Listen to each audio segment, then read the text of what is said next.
Good day, everyone. We are the Group 2, and today we'll be diving into a topic that connects both mind and body, quite literally. Our discussion today will explore how our thoughts and actions come together, especially in the world of physical education. The title of our presentation is Mind-Body Dualism and Theoretical and Practical Knowledge. Now, don't worry. This isn't just philosophy talk. We'll make it simple and fun. So, let's get started. To start off, let's move our minds and bodies together as we learn more about physical knowledge, or to simply put it, what it means to know through movement. Here to explain more about this topic is our first set of reporters. Take it away, guys!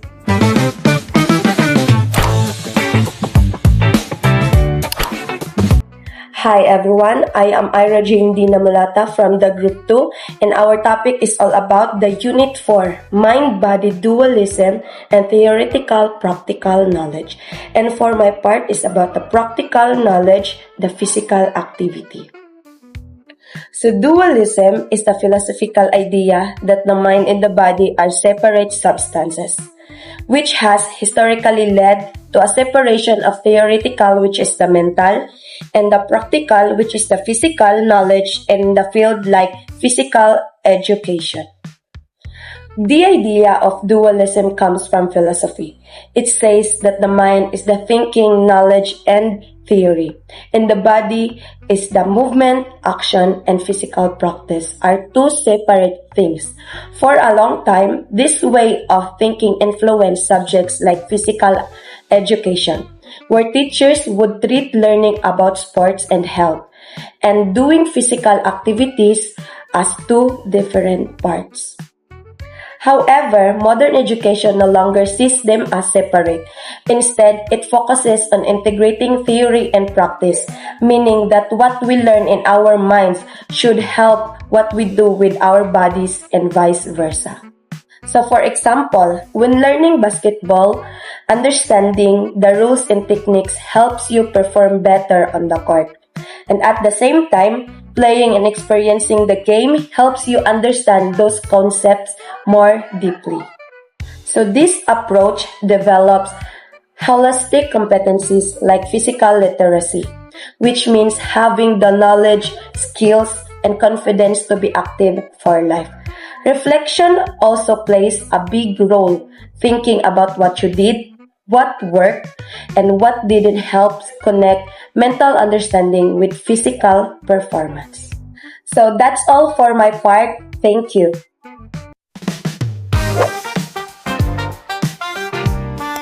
Hello everyone, my name is Angeline H. De La Cruz and I will be discussing to you the dualism and practical knowledge.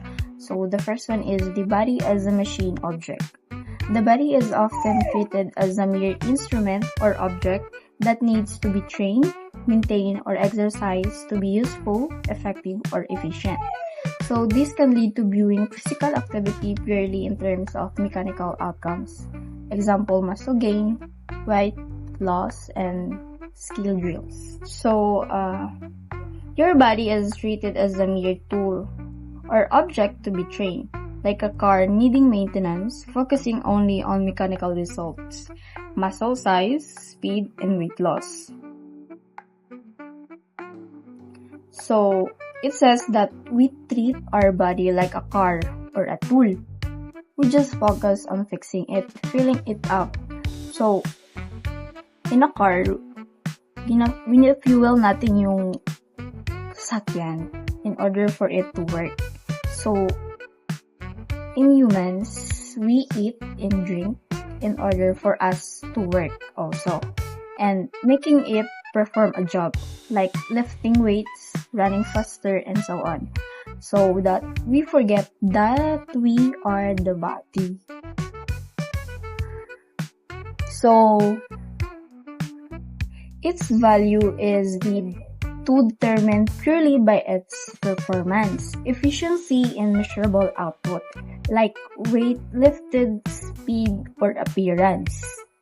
So the next is the separation of thinking and doing.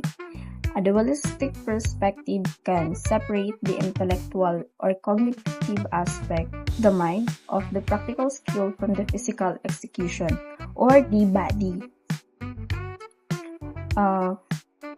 It says that the brain, mind, is the intelligent planner, and the body is the mindless worker that just executes the physical task. So, we think of the plan as totally separated from the action. So, example, you will plan or you will think that you will jump higher to proceed to the next stage of sport like high jump. So, it is the mind thinking. So, for the actual jump is the action. It is the doing an action that you plan.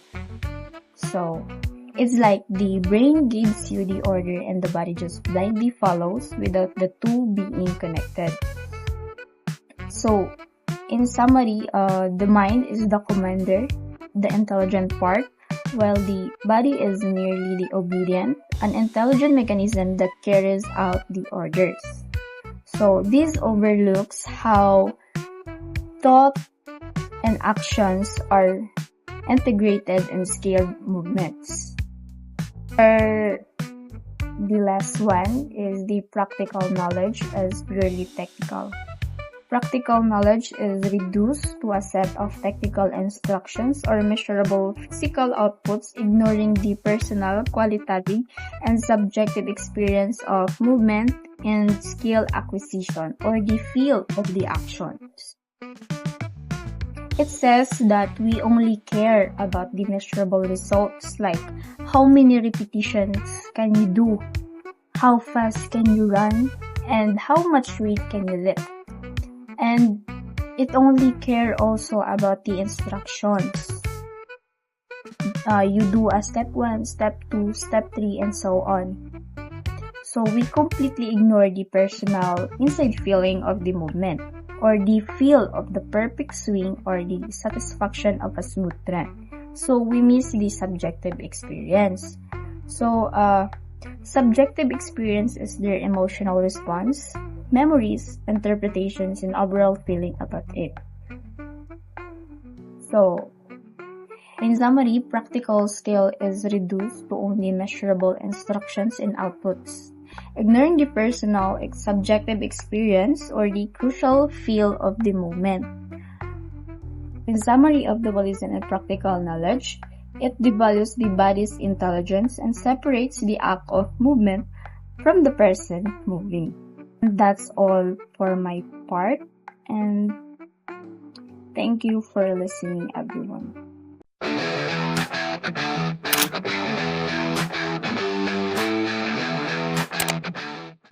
Hi everyone, my name is Lance Nino Etlerias, and my topic is all about dualism and theoretical practical knowledge about physical activity.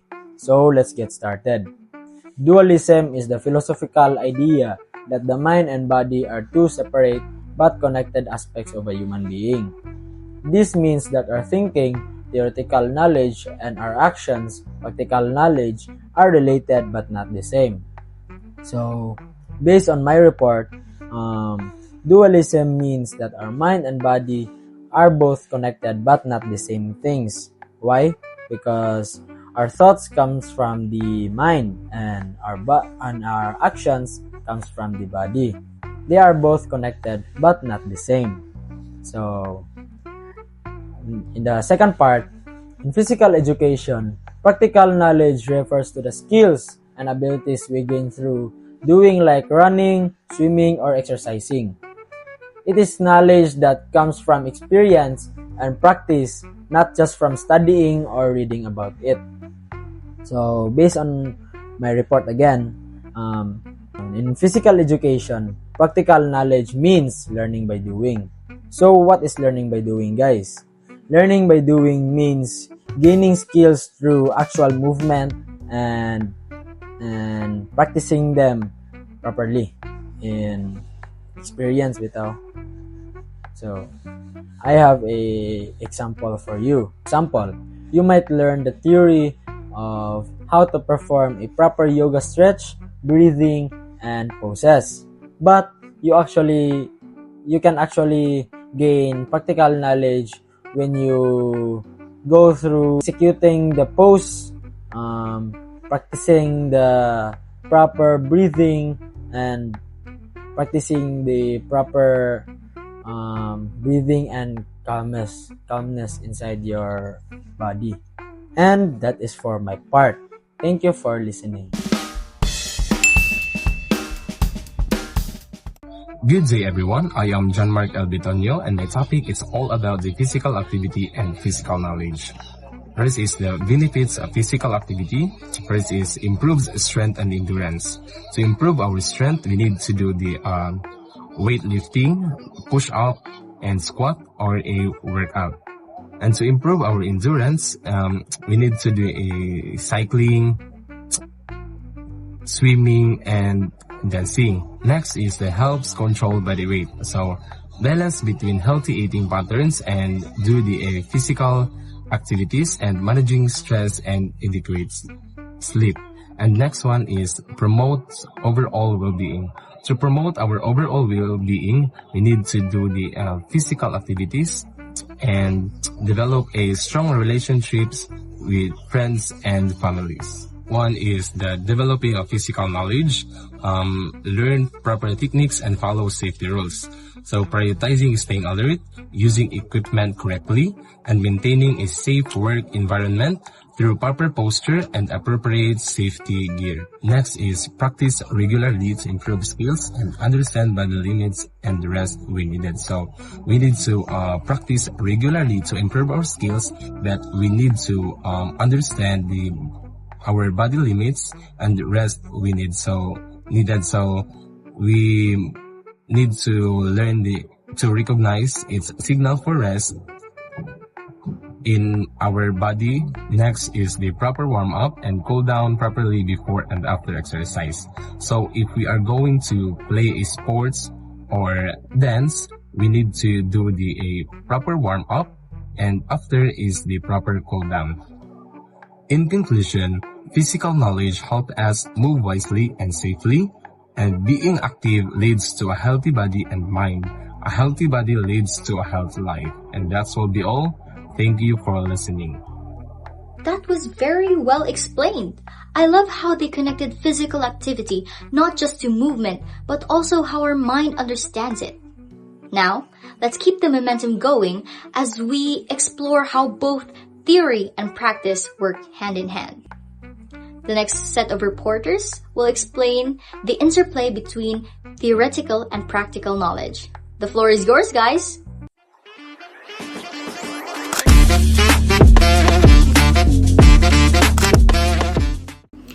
Hi there, it's me again. So I'll be the first one who will discuss to you what dualism and theoretical practical knowledge in physical education is. So I will be reading to you the definition here in our PowerPoint presentation. So it refers to the philosophical distinction between the mind and the body, wherein intellectual learning and physical activity are often perceived as separate domains. Contemporary perspectives in PE, however, reject this division and advocate for holistic approach to learning, recognizing that cognitive understanding and physical performance are independent. This integration highlights the movement is not merely a physical act but also an intellectual process involving awareness, reflection, and informed decision making. So, if you had not understood what I just read to our PowerPoint, I'll be explaining to you in simpler words. So first, when we say dualism, it's basically the idea that the mind and body are separate. It's like thinking and doing are two different things. But in physical education, we don't really see it that way. We believe that learning happens best when the mind and body work together. Movement isn't just about something physical. It also involves thinking, awareness, and decision making. Now, the interplay between theoretical and practical knowledge means finding the balance between knowing and doing. Theoretical knowledge is what we learned and understand, like the science behind movement, biomechanics, or training principles. Now, practical knowledge, on the other hand, comes from actually doing it, from practice and real experience. When we combine both, that's when real learning happens. For example, in volleyball, theory helps us understand how to position our body and how much force we use when we serve the ball. But through practice, we actually apply it and get better over time. The same goes for sprinting. Knowing about the posture and stride helps us move more efficiently, but practice helps us perfect our speed. And also, in dance, understanding rhythm and coordination helps us perform better with timing and experience. So, to sum it up, physical education teaches us that learning doesn't just happen in mind or the body alone. It happens when both work together, and when we understand the theory and apply it to real situation, that's when we truly grow both mentally and physically. So I'll be passing this floor to the next reporter.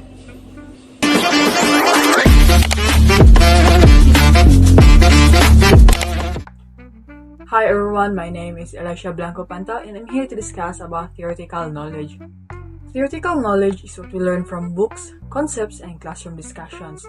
It helps us understand the why, the principles, reasons, and system behind things. For example, is when a player plays a volleyball, it helps the player understand why the proper positioning and timing are important when receiving a spike or a serve. Knowing the principles of force and angles helps them control the ball better, showing that success in the game isn't just about skill but also understanding how and why each move works. Because in volleyball, they will teach you the techniques and they will explain why that position works and the other position don't work. For example, is when you receive a spike but you just stand still. So basically, the ball will goes out of control.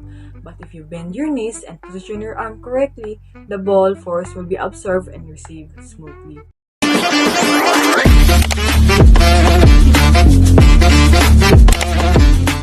Good morning everyone, I am Michelle Ann Ilobo and for today, we're going to discuss about theoretical knowledge and practical knowledge.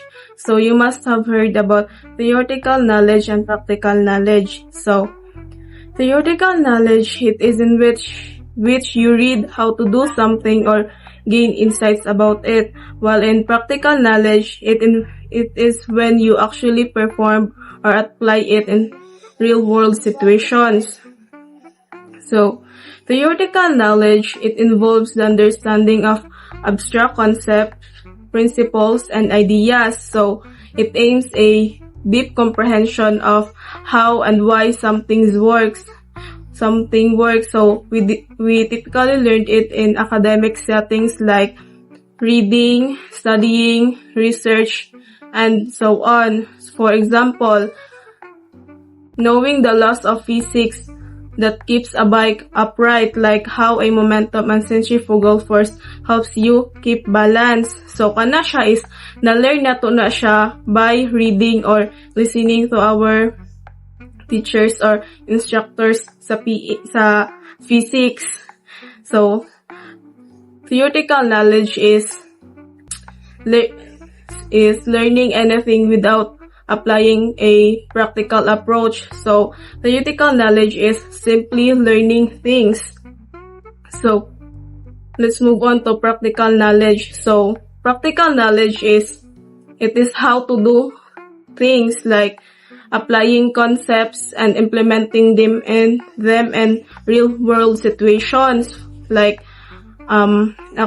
I acquired by day-to-day hands-on experience. So it is basically gained by doing things, like you actually do something by simply knowing how to do it.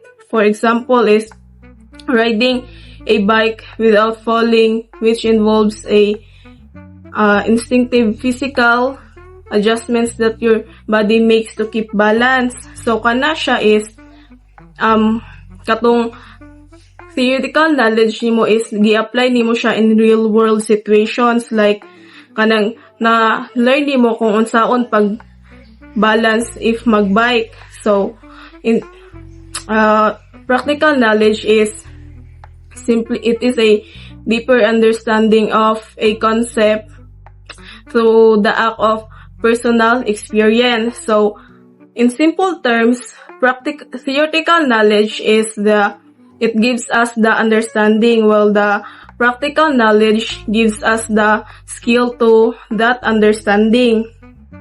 So that's all for my part. Thank you for listening. Thank you for that clear and insightful explanation. It's amazing how theory and practice are like teammates. They work best when they work together. Now that we've seen how they connect, let's explore how modern thinkers view this relationship.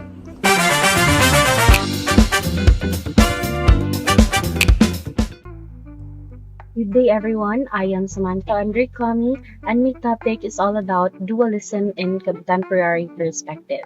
So, first, we have here the property dualism. It is your brain and your thoughts.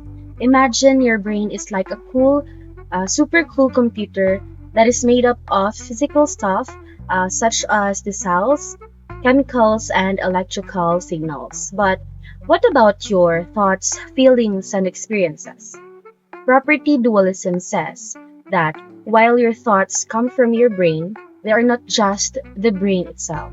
They are like extra properties that pops up because of how your brain works.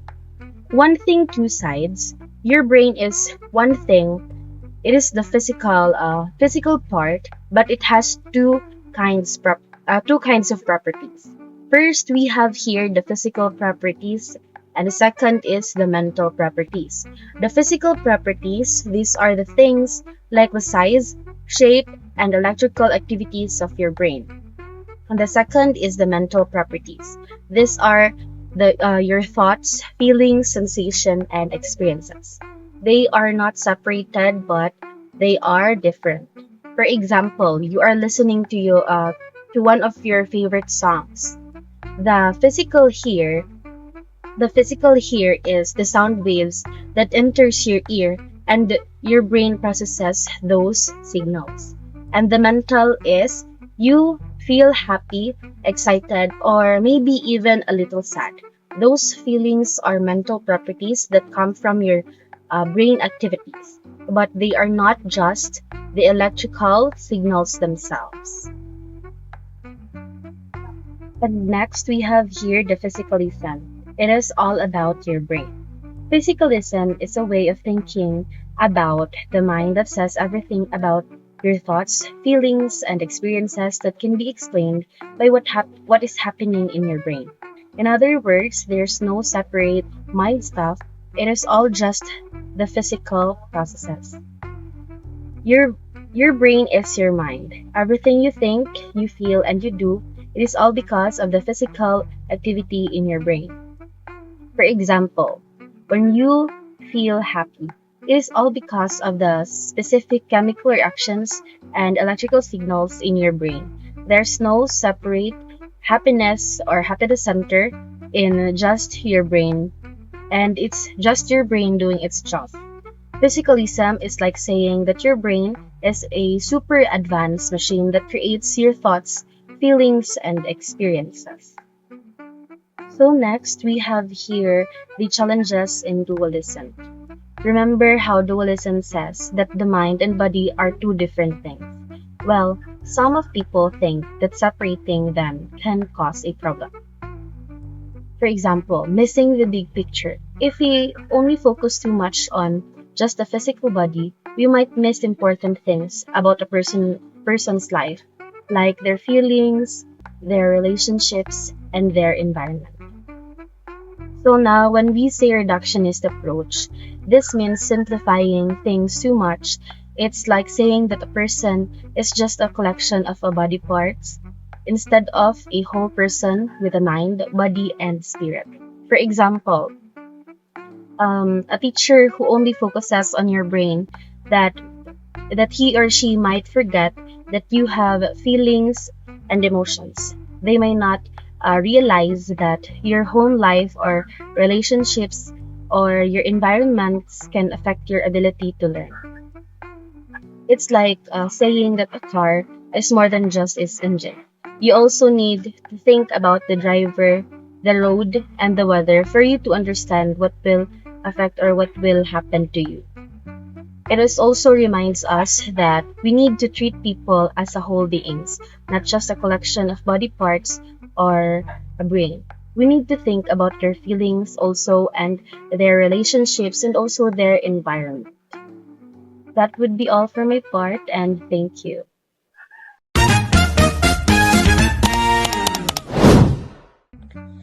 Hi everyone, my name is Cherry Babes Doblas and I will be tackling about the theoretical and contemporary perspective. So there are three key aspects of theoretical and contemporary perspectives. So first is the scientific foundation. Understanding the science behind physical activity, including principles from social cognitive theory, self-determination theory, and the health beliefs. So in short, scientific foundation is how you understand science behind the physical activity. The next one is critical thinking.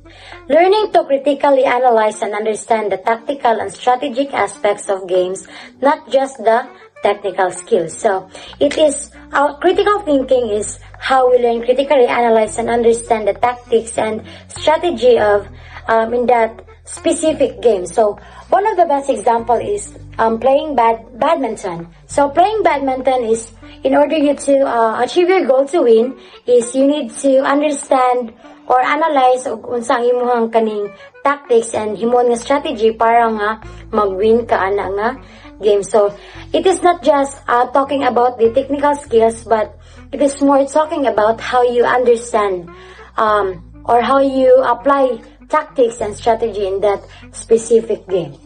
The next one is health and wellness. So, knowledge about health, fitness, and the body's response to exercise to promote a lifelong commitment to physical activity. So, in order to commit lifelong commitment to physical activity, you need to have a knowledge about health and fitness. Dili kay kaning nag-workout lang ka for clout or nag-workout lang ka for kaning pasikat lang, but sa health and wellness dili lang kay kaning magtuon ka about how important to have a physically fit body, but you need also to learn what are you going to do para nga ma-respond nimo ang imong body correctly. So one of the best example is ang ato ang Pat Fit, di ba?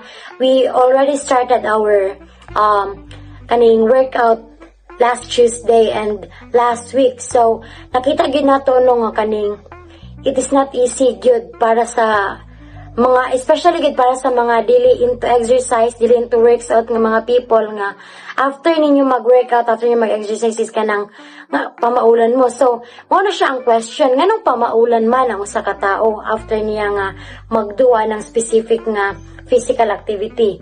There is kaning naay mga butang nga wala na to nabalan bitaw nga kaning after workout gay ngani nga natong buhaton after doing such things nga mga physical activities ingani nga natong buhaton. So that is why ang health and wellness is very important gyud para nga mas para mas makabalo pa ta unsa nga tuwa nga buhaton. Okay, so the next one is the practical and contemporary perspective. So, kaganina sa theoretical na siya tulo ka aspects. Karon sa practical is na siya upat ka key aspects which is first is the learning through doing. So, kaning pag maduog ninyo ang learning through doing, so kabalo naman jud mo ba kung sa gyud ang buhatan. So, learning through doing is actively engaging in any activities, experiments, and games to apply theoretical concepts. So, learning through doing is kaning the more nga mag-learn ta, the more pod nga kaning magbuhat ta. Kay how can we do such things so wala ta kabalo kung saang buhaton, no?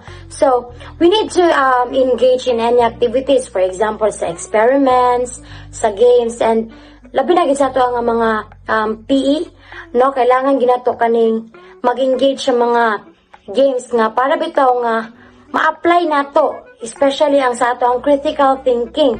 Kay basin di nga na kay gina-think ng mga tactics and kaning mga kuan para nga makadaog ka na nga game. So we need to kaning mag-engage kita every time nga hala na ay mga eduk fest, every time nga na ay mga kanang bitong kaning mga dula-dula, so that mga kaning ang ato ang strategy nga gi-think nato sa ato ang mind is ma-apply nato by doing. And then the next one is the skill application. So, using the theoretical knowledge to perform movements correctly and understand how fundamental concept and interact. So, gamit ang theoretical knowledge, no, gina-perform nato ga-perform ta perfectly kay naaman tay kaning gihuna-huna. So, we just don't realize sa ato ang mga skill kay bisag unsa pa ta ka skillful nga tao, wala tay kanang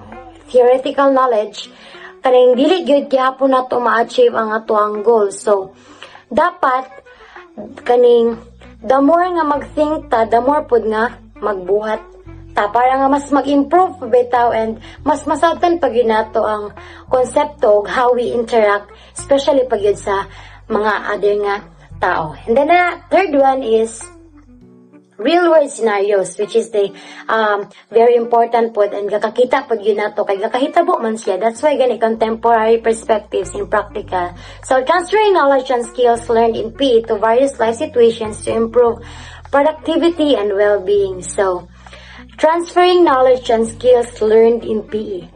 As we learned, daghang tag ma-learn sa PE, so we need to kaning apply it para nga mas ma-improve pa nato ang atuang well-being, no, which is nga kanang dili lang bitaw kaning mag-ingon sila nga ay kana PE lang na sila kay kanang dula-dula ra man na mga ngana workout ra man na, but then we need to use our knowledge about sa PE para nga makita bitaw nila nga dili lang ta PE lang kundi PE ta, which is nga kanang mas ma-improve pa bitaw nato ato ang and mas mag-productive pa ta sa ato ang panginabuhi diri sa kalibutan. And then the last one is the one of kaning pinakaganahan nako is the experiential learning. Developing a deep understanding through hands-on experiences such as playing modified games, problem solving, and reflections. Ika nga nila nga the more we experience those things, the more we learn. So, as we understand through hands-on experiences, which is nga kanang, di ba, mahilig manggitag kaning mga daghan magitag mga past, daghan magitag mga kaning mga ginahuna-huna bitaw nga kanang, for example is kanang nagdula ka sa kaning HKC day and then nara ka sa third place. So as you experience that that day kana bitaw murag makuha nimo sa kaugalin nga okay, next time nga ni akong buhaton para nga dili na siya maulit nga nahitabo. So, we learn by our experiences. Ang isa pa po ka-example is kanang magdula ta og kani mag-solve ta og problem, no? For example, ang atong amiga mo duol sa to ang kaning mag-share siya, mag-rant siya nga na tapos wala po ka sa mo din. Ang imong na-kuan sa iya, ang imong na-advise sa iya kay layo ra gid bitaw kaayo. So, makuan din ka ba nga hala, mali dito akong giingon nga na. So that makakuan kasi ng kaugalingon nga okay next time if na po yung mahitabo nga nga scenario is mas mag-develop and mas mag-improve pa bitaw ang imuhang ma-advise sa iya kung maunsa man. And of course sa reflection, again we learn by our experience. So as we reflect, magmuni-muni ta sa ato og kaning kita lang usa sa ato ang balay, magmuni-muni ta din, magkuandahin mo, magingin mo nga hala no, sa una kay nga na tapos ay okay, dapat day dili nga ni. So diha ginato makuan nga kaning very good ka productive ang kanang experiential learning nga Again, we learn by our experiences. So, before I end this presentation, I want to give you a saying by Rene Descartes nga ingon siya nga, there is a great difference between mind and body, in so much as body is by nature always divisible, and the mind is entirely invisible. Once again, I am Cherry Babes Douglas, and we are the group 2. Thank you for listening. God bless you all. And that wraps up our presentation on mind-body, dualism, and theoretical and practical knowledge. We hope you learn in that physical education, the mind and body are not separate. They're partners in every movement we make. Thank you for listening, everyone. And remember, stay active, not just with your body, but with your mind too.